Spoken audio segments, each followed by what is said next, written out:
Hi everyone. देखो कई बार क्या होता है ना कि हम पार्लियामेंट का चैप्टर पढ़ते हैं लेकिन बार बार उसमें जो डिफ़िकल्ट वर्डिंग्स होती है ना वो चीज़ें कभी दिमाग में टिक नहीं पाती है ना। उनको भूलने का प्रोसेस जारी रहता है क्योंकि हम कभी चीज़ों को विजुअलाइज नहीं करते, लाइव नहीं देखते हैं। तो इस वीडियो में हम यही प्रयास करेंगे ताकि हमें चीज़ें कई वर्षों तक याद रहें, है ना।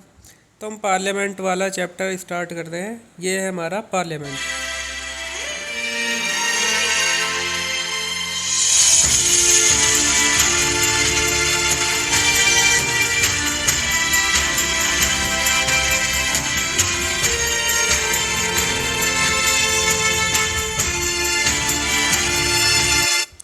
सबसे सामने वाली जो ऊपर सीट है वहाँ पे हमारे लोकसभा के स्पीकर बैठते हैं। सेम यही हमारा राज्यसभा वाला भी पोर्शन होता है पार्लियामेंट में ही। वहाँ पे राज्यसभा के चेयरमैन बैठते हैं, यहाँ लोकसभा के स्पीकर बैठते हैं। नीचे जो है वो स्टाफ बैठता है लोकसभा का जो आगे है। और जो ये सामने इतनी सारी चेयर्स दिखाई दे रही है, यहाँ पे ओपोजिशन पार्टी जो इलेक्टेड गवर्नमेंट है और जितने भी इलेक्टेड हमारे सदस्य होते हैं और नॉमिनेटेड सदस्य होते हैं सभी बैठते हैं यहाँ पे। मतलब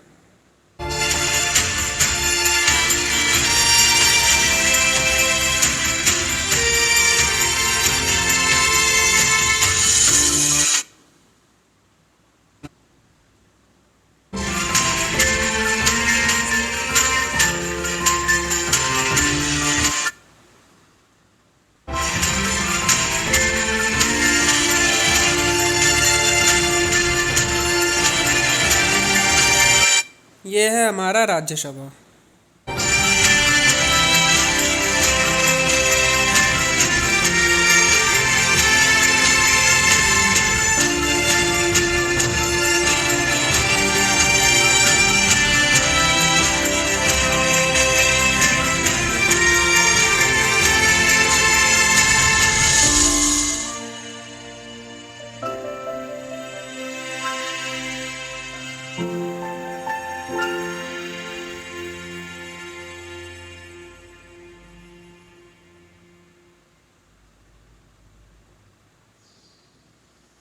अब जब हमारा लोकसभा का गठन हो जाता है इलेक्शन के बाद, जैसे इस बार 18th लोकसभा का गठन हुआ, तो उसके बाद सबसे पहले जो क्या होता है कि पार्लियामेंट में प्रोटम स्पीकर का चुनाव होता है। प्रोटम स्पीकर का जब चुनाव होता है तो उसको राष्ट्रपति शपथ दिलाते हैं। और जो जो सदस्य हैं मतलब चिन्हित हुए हैं या फिर जो इलेक्टेड हुए हैं उनको शपथ दिलाते हैं और दिलाते हैं प्रोटम स्पीकर। प्रोटेम स्पीकर शपथ दिलवाते हैं तमाम नव निर्वाचित सांसदों को।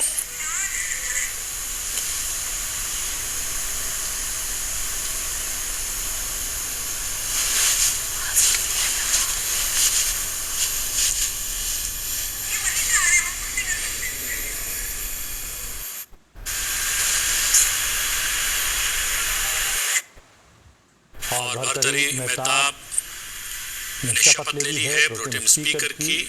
अब हस्ताक्षर करते हुए राष्ट्रपति द्रौपदी मुर्मू ने राष्ट्रपति भवन में भर्तरी मेहताब बीजेपी सांसद को प्रोटेम स्पीकर की शपथ दिलवाई है।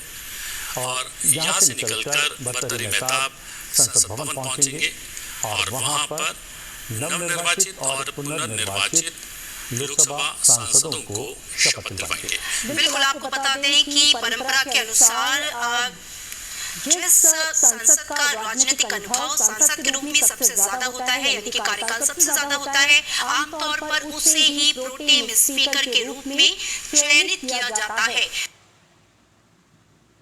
अच्छा, आपने एक चीज़ देखा, एक चीज़ आपने नोटिस किया कि जो प्रोटम स्पीकर है ना, जरूरी नहीं है वो जो शपथ दिला उनको शपथ उसी में दिलाई हो, मतलब लोकसभा में ही जाके दिलाई जाएगी।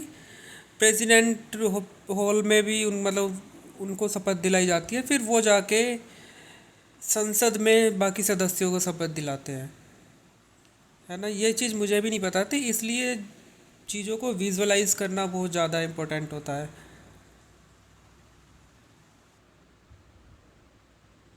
नरेंद्र मोदी। फिर हमारा जो प्रोटम स्पीकर है वो ओथ दिलाते हैं बाकी सदस्यों को। और आपने एक चीज़ अभी देखी होगी, जस्ट आप नोटिस करना, प्राइम मिनिस्टर श्री नरेंद्र मोदी ये जो बोल रहे हैं ना, ये जो बैठे हैं वाइट कपड़े पहनकर उस स्पीकर के नीचे वाली सीट पे, ये होते हैं हमारे chief secretary of the Lok Sabha, है ना।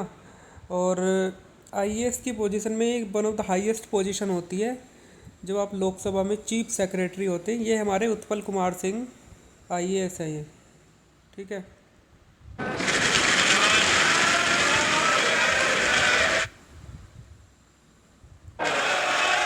अब यहाँ पे नरेंद्र मोदी शपथ लेंगे और उनको शपथ दिलाएंगे हमारे प्रोटेम स्पीकर भर्तृहरि मेहताब।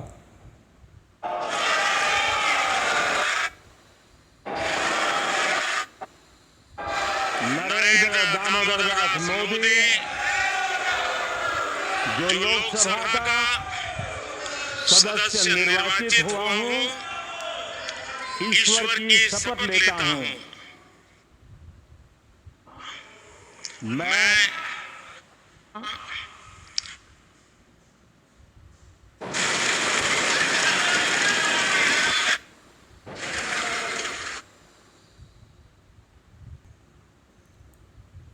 फिर उसके बाद क्या होता है कि प्रेसिडेंट जो है ना, जॉइंट सिटिंग सेशन के लिए समन भेजती है कि जो राज्यसभा के सदस्य हैं और लोकसभा के सदस्य हैं पर राष्ट्रपति के अभिभाषण के लिए प्रकट हो जाए, है ना। समन का मतलब होना है कि प्रकट हो जाओ, ठीक है। तो ये हमारा है प्रेसिडेंट का जॉइंट सेशन।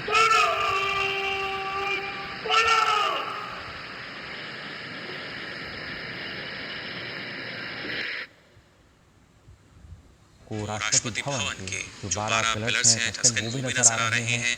साथ ही अगर बात की जाए इस गुंबद की जो कि अपने आप में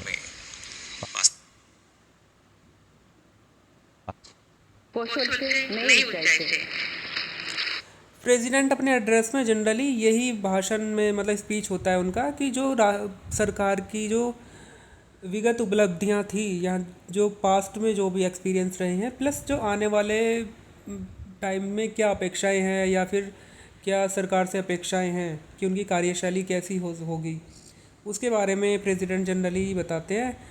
और फिर उनके जो अभिभाषण होता है उस पर मोशन ऑफ थैंक्स होता है, उसके बाद उस पर वोटिंग होती है मोशन ऑफ थैंक्स पे। और जनरली जो अपोजिशन होता है ना उसमें अगेंस्ट रहता है, क्योंकि जो प्रेसिडेंट है जो वर्तमान में जो निर्वाचित सरकार है उसी के द्वारा मतलब निर्वाचित चुने गए हैं प्रेसिडेंट, तो कहीं ना कहीं उन्हीं की तारीफ़ें करती हैं। और इस बार भी हंगामा हुआ था क्योंकि प्रेसिडेंट जो थी द्रौपदी मुर्मू, उन्होंने इमरजेंसी का थोड़ा जिक्र किया था। देने में सफल होंगे। माननीय सदस्यों, मैं आज कोटि देशवासियों को की तरफ से भारत के चुनाव आयोग का भी आभार व्यक्त करती हूँ। ये दुनिया का सबसे बड़ा चुनाव था। करीब 64 करोड़ मतदाताओं ने उत्साह और उमंग के साथ अपना कर्तव्य निभाया है। इस तरह के फूड प्रोडक्ट की डिमांड ज्यादा है, जिसके आधार पर नई रणनीति बनाई जा रही है। आजकल ऑर्गेनिक उत्पादों को लेकर दुनिया में नंबर 1 योजना इस लक्ष्य की पूर्ति में सहायक बन रही है। इस योजना के तहत हजारों सेल्फ हेल्प ग्रुप्स की महिलाओं को ड्रोन दिए जा रहे हैं। ड्रोन पायलट बनने की ट्रेनिंग भी दी जा रही है। फिलीपींस के साथ ब्रह्मोस मिसाइल का अवसर मिल रहे हैं। मेरी सरकार के प्रभावी प्रयासों का परिणाम है कि भारत के युवा खिलाड़ी वैश्विक मंच पर रिकॉर्ड आज अनेक क्षेत्रों में भारत बहुत अच्छा प्रदर्शन कर रहा है। ये उपलब्धियां हमें हमारी प्रगति और सफलताओं पर पूर्वी एशिया हो या फिर मिडिल ईस्ट और Europe. Some parts from the English version of Honorable President's address and the rest may be considered as read. Honorable members, I extend my heartiest congratulations and best wishes to all the newly elected members of the 18th Lok Sabha. अच्छा, जब Rajya Sabha present रहती है joint sitting में जो मतलब पहला session होता है, तो उसमें जो हमारे राज्यसभा के जो मतलब वाइस प्रेसिडेंट भी और राज्यसभा के चेयरमैन हैं वो भी हमारे प्रेजेंट रहते हैं। I wish Shri Om Birla ji the very best for performing his exalted role as a Speaker of the Lok Sabha. Honorable members, I also express my gratitude to the plus इस session joint sitting से पहले pro tem speaker के बाद हमारे जो लोकसभा के speaker हैं वो भी हमारे निर्वाचित कर लिए जाते हैं। जैसे ही हमारे ओम बिरला यहाँ पे बैठे हैं, तो वो भी जो हमारे स्पीकर होने वाले हैं आने वाले 5 सालों तक, वो भी हमारे निर्वाचित किए जा चुके होते हैं इस समय तक। to the Election Commission of India on behalf of crores of people in the third decade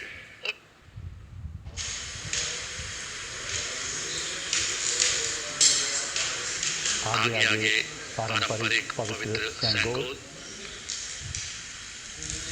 राष्ट्रपति के अंगरक्षक ये इस बार सेंगोल लगाया गया था ना पार्लियामेंट में, उसका दृश्य है। उपराष्ट्रपति और अब जो हमने जॉइंट सिटिंग सेशन देखा था उसको प्रिसाइड ओवर करते हैं हमारे जो स्पीकर होते हैं, है ना, यानी कि उससे पहले हमारे स्पीकर जो है वो चुने जा चुके होते हैं। अब दोनों जो पार्टी होती है अपोजिशन में है और जो करंट गवर्नमेंट होती है, जो ये गवर्नमेंट चुनी जाती है ना, वो अपने अपने पार्टी के एक पार्टी की तरफ से एक सदस्य का मतलब नाम जो है वो एज ए रेफरेंस पे रखती है कि हम इनको एज ए स्पीकर देखना चाहते हैं। In session of the lower house of India's parliament, Lok Sabha, began today with newly elected MPs taking oaths as members of the house. The Bharatiya Janata Party's member of parliament from Rajasthan's Kota, Om Birla, on Tuesday filed his nomination for the post of Speaker of the 18th Lok Sabha. He has been chosen as the NDA, National Democratic Alliance's candidate for the post of NDA leaders signed a motion paper in favour of Om Birla for the Speaker of the 18th Lok Sabha today. Also filed his nomination for the post of Speaker of the 18th Lok Sabha. The opposition Indy Alliance has fielded K. Suresh for the post. The election of the Lok Sabha Speaker will be conducted. अब voting के लिए ना parties के द्वारा motion move किया जाता है उनके मेंबर को चुने जाने के लिए, है ना, फिर जो हमारे प्रोटम स्पीकर है उस पर वोटिंग कराते हैं। The question is that Sri Om Birla, a member of this house, be chosen as the Speaker of this house. Those in favor may say aye. Those against may say no. I think the ayes have it. The ayes have it. The motion is adopted.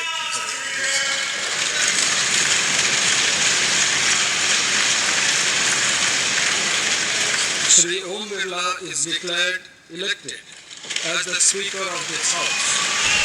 For the opposition, Shiv Sena UBT MP Arvind Sawant, Samajwadi Party MP Anand Bhadoria, and NCP-HCP MP Supriya Sule moved the motion that K. Suresh be chosen as the Speaker of the 18th Lok Sabha. For the third time since independence, a contest was forced between Om Birla and the opposition candidate K. Suresh. Since the BJP-led NDA had the numbers, Birla was elected as the Speaker for the second successive time. Prime Minister Modi said it was an honor to have Birla as Speaker again.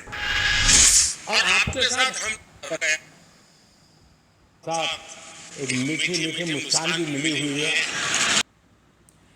अब जो address था president का, इस पे motion of thanks पे चर्चा होती है लोकसभा में और फिर उस पर वोटिंग होती है ना। जनरली जो अपोजिशन होता है वो अगेंस्ट पे वोटिंग करता है क्योंकि वो लोग कहीं ना कहीं चिड़े होते हैं, उनकी सरकार की थोड़ी बुराई की गई होती है, इस वजह से उस पे एक मुझसे धन्यवाद है। अब मैं राष्ट्रपति जी के अभिभाषण पर धन्यवाद प्रस्ताव को सभा के मतदान के लिए रखता हूँ। प्रश्न है कि राष्ट्रपति की सेवा में निम्नलिखित शब्दों में एक समावेदन प्रस्तुत किया जाए कि सत्र में सम्मिलित लोकसभा के सदस्य राष्ट्रपति के उस अभिभाषण के लिए जो उन्होंने 31 जनवरी 2023 को एक साथ सम्मिलित संसद की दोनों सभाओं के समक्ष देने की कृपा की, उनके अत्यंत आभारी हैं। जो सदस्य पक्ष में वहां गए। मेरे विचार में निर्णय हाँ वालों के पक्ष हुआ, प्रस्ताव स्वीकृत हुआ और सदन में सभी माननीय राष्ट्रपति जी के अभिवादन पर सर्वसम्मति से प्रस्ताव पारित करा गया। ये परंपरा हमेशा रहनी चाहिए। आइटम नंबर 30 वर्ष 2023-24 के लिए केंद्रीय बजट पर सामान्य चर्चा। श्री गौरव। अब बात करते हैं कि कोई भी बिल कैसे इंट्रोड्यूस होता है हमारा पार्लियामेंट में, है ना। देखो, हमारे अलग अलग तरह के बिल होते हैं। मनी बिल होता है, फाइनेंशियल बिल होता है, फिर हमारा कॉन्स्टिट्यूशनल अमेंडमेंट बिल होता है ना। जो मनी बिल होता है वो हमारा प्रेसिडेंट की रिकमेंडेशन के बाद वो सिर्फ लोकसभा में इंट्रोड्यूस हो सकता है, ठीक है। लेकिन बाकी जो बिल है वो हमारे इधर इन राज्यसभा और लोकसभा किसी में भी इंट्रोड्यूस हो सकता है। फिर किसी भी बिल पे जो भी हमें बिल प्रेजेंट करना होता है किसी भी हाउस पे, तो उससे पहले कोई भी जो भी मिनिस्टर इंट्रोड्यूस करता है वो, जैसे for example constitutional amendment bill हो गया या जैसे अभी वक्फ अमेंडमेंट बिल इंट्रोड्यूस हुआ है, तो एक हमारी जो एडवाइजरी कमेटीज़ होती है, अलग अलग कमेटीज़ होती है, उस बिल पे पहले चर्चा करती है कि भाई क्या क्या प्रोविजंस ली जानी चाहिए। फिर अलग अलग जो एक्सपीरियंस लोग हैं अलग अलग फील्ड से उस बिल से रिलेटेड उनको बुलाया जाता है, उनके सुझाव लिए जाते हैं। फिर उस बिल के अलग अलग क्लॉज में अमेंडमेंट किए जाते हैं अगर वो कॉन्स्टिट्यूशनल अमेंडमेंट बिल है।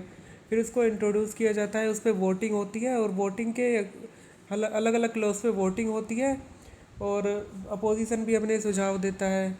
फिर सभी उन पर मत होता है और जब वो बिल एक हाउस से पास होता है फिर दूसरे हाउस में इंट्रोड्यूस होता है।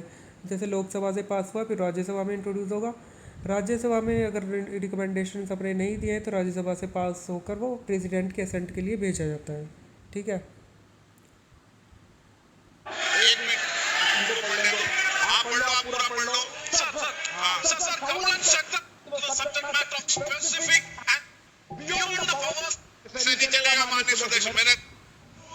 मैं इसके हार्द को सदन के सामने रखना चाहता हूँ। भारत सरकार की कैबिनेट ने इस बारे में एक बिल अप्रूव कर सदन के सामने रखा। आपके द्वारा ये बिल जॉइंट पार्लियामेंट्री कमेटी को दिया गया, जिसका विपक्ष का भी बड़ा आग्रह था। कमेटी ने इस पर सुविचारित रूप से अपना अब ये जो बिल था Waqf amendment bill joint parliamentary committee को दिया गया, है ना, डिस्कशन के लिए, उस पर चर्चा के लिए, कि उसमें जो भी क्या कुछ प्रोविजन सुझाव हम रख सकते हैं। मत प्रकट किया। वो जो मत प्रकट हुआ वो मत फिर से कैबिनेट के सामने गए। कमेटी के जो सुझाव थे ये भारत सरकार की कैबिनेट ने स्वीकार किए और अमेंडमेंट के रूप में किरण रिजिजू जी लेकर आए। ये तभी होता है जब ये ऑफिशियल अमेंडमेंट कैबिनेट की अनुमोदन के बगैर आता है। माननीय, मैं नहीं मानता इसमें कोई पॉइंट ऑफ ऑर्डर है और आपका ही आग्रह था कि कमेटी। अब एक वर्ड का अभी डिस्कशन हुआ है, point of order. Point of order हमारा वर्ड तब पॉइंट ऑफ ऑर्डर का तब जिक्र किया जाता है जनरली ओपोजिशन के द्वारा। वो लोग एक आरोप लगाते हैं कि ये जो इन्होंने जो पार्लियामेंट के जो रूल्स है उसकी अवहेलना हुई है ना। तो इसी वजह से ये अभी डिस्कशन हुआ है पॉइंट ऑफ ऑर्डर। कांग्रेस जैसी कमेटियां नहीं, हमारी लोकतांत्रिक कमेटी है मान्यवर, जो दिमाग चलाती है। क्या छोटे अब जो स्पीकर होते हैं ना उनका एक कर्तव्य बनता है कि जो पॉइंट ऑफ ऑर्डर उठाया गया है उसको क्लैरिफाई करे रूल्स को पढ़कर, ठीक है। तो ये पॉइंट ऑफ ऑर्डर जो अपोजिशन ने उठाया उसको क्लैरिफाई कर रहे हैं स्पीकर। इस विषय पर मैं माननीय सदस्यों का ध्यान और शब्दों द्वारा रचित संसदीय पद्धतियों प्रक्रिया की ओर आकर्षित करना चाहता हूं कि संयुक्त समिति की किसी भी विधेयक में संशोधन करने की शक्तियां बड़ी व्यापक और विस्तृत है।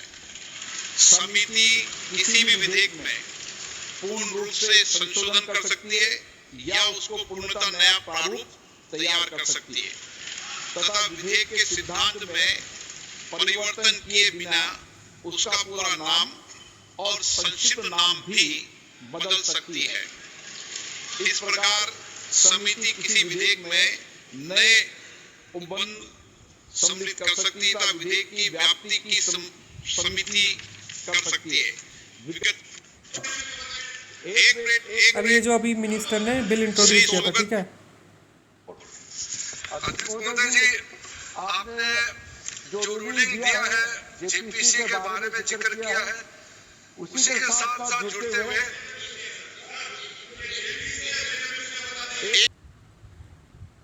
अब जो मिनिस्टर है ना वो मतलब जो भी इस बिल को इंट्रोड्यूस कर रहे हैं वो मतलब बिल मोशन राइज करते हैं बिल के लिए।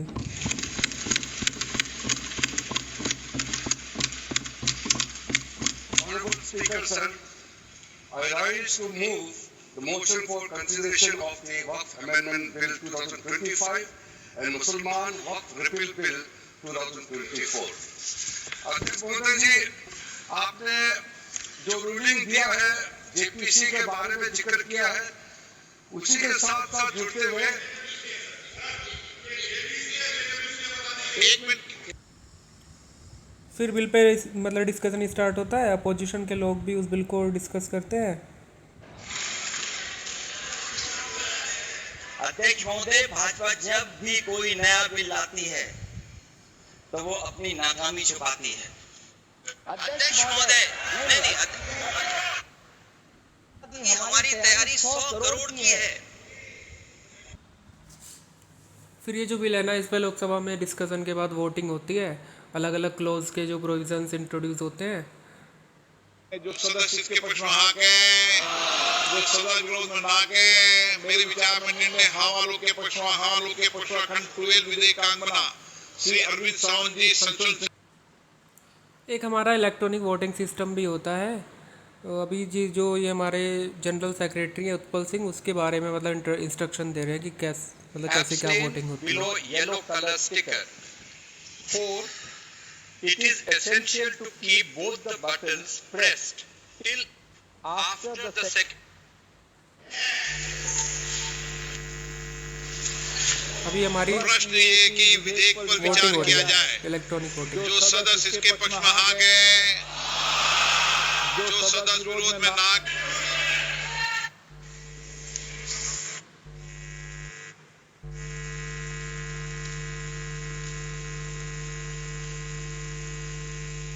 ये हमारी आई है वोटिंग, इलेक्ट्रॉनिक वोटिंग होकर आईज 226, नोज 163 और एब्सटेन 1 और वोटेड है 390 मेंबर्स ने वोट किया है।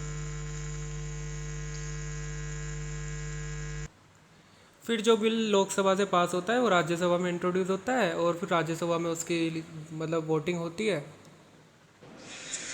I shall first put the motion regarding consideration of the Waqf Amendment Bill 2025 to vote.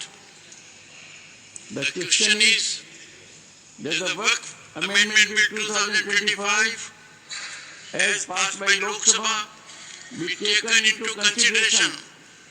Those in favor will please say aye. Those against will please say no.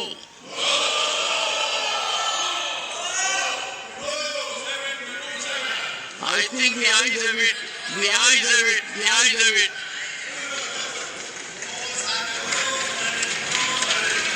The motion is adopted. अब जो कोई भी amendment मतलब introduce हुआ है ना, उसमें जो अपोजिशन है वो भी मोशन मूव करते हैं और वो जनरली पास नहीं होता है। जैसे अभी यहाँ पे देखना आप। Put the amendments moved by Shri Harish Biran to vote. Those in favor will please say aye. Those against will please say no. I think the noes have it. The noes have it. The noes have it. The amendments are negative. I shall now put clause 3 to vote. Those in favor will please say aye. Those against will please say no. I think ayes have it. The ayes have it. The ayes have it. Clause 3 is adopted. कुछ close adopt कर लिए जाते हैं, जो मतलब जो ruling party होती है उसके तो सारे ही क्लोज अडोप्ट हो जाते हैं, लेकिन जो सजेशन होते हैं या फिर जो अपोजिशन सजेस्ट करता है क्लोज, वो जब जितने भी हमारे मोशन होते हैं वो मतलब नेगेटिव होते हैं, मतलब वो अडोप्ट नहीं किए जाते हैं क्योंकि वोटिंग परसेंटेज उनका कम होता है। अब हमारा राज्यसभा में भी इलेक्ट्रॉनिक वोटिंग सिस्टम होता है, तो जो इसके जनरल सेक्रेटरी हैं हमारे पीसी मोदी, वो देखो अब वोटिंग स्टार्ट करेंगे। Process. The voting time starts after the alarm sound.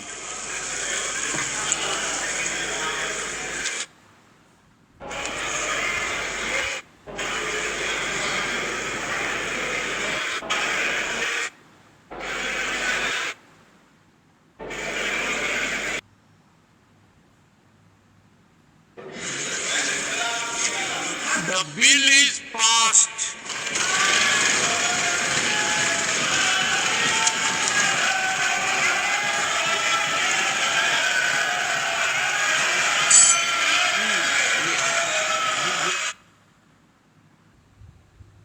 अच्छा, एक चीज़ आपने नोटिस की यहाँ पे, Nirmala Sitharaman is the member of Rajya Sabha, इसलिए वो यहाँ पे बैठी हैं, लेकिन Kiren Rijiju and Amit Shah is not the member of Rajya Sabha, they are the member of Lok Sabha, है ना।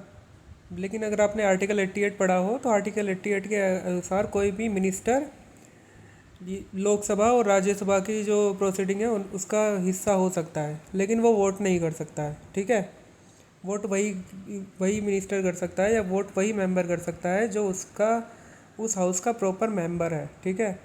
आप कार्यप्रणाली में का हिस्सा हो सकते हैं, जैसे ये लोग बैठे हैं अभी अमित शाह और किरण रिजिजू, लेकिन आप उसमें वोट नहीं कर सकते हैं। अब जब बिल दोनों जगह से पास हो जाता है, लोकसभा से राज्यसभा से, तो प्रेसिडेंट के असेंट के लिए मतलब जाता है। President Draupadi Murmu has given her assent to the Waqf Amendment Bill, which was passed by both houses of Parliament after heated debates. The new law has been challenged to the Supreme Court by Congress, AIMIM and the Aam Aadmi Party with separate petitions. A Congress MP had said, as well as Owaisi and Aam Aadmi Party's Amanatullah have filed petitions in the Supreme Court. Now, while the ruling, the NDA government has said that the law is not anti-Muslim and that in fact deliberations have taken place day and night, including all of the MPs and their opinions. Now become a law, it has separately have challenged this law. The council should have at least 4 non-Muslim members, including 2 women, and now senior government officers will be able to decide whether a certain property is government-owned or been passed by a very and this has definitely cracked, the NDA alliance that the Supreme Court over the bill, but its ally Shiv Sena UBT has said that the bill is closed file for them and they will not approach the court for it.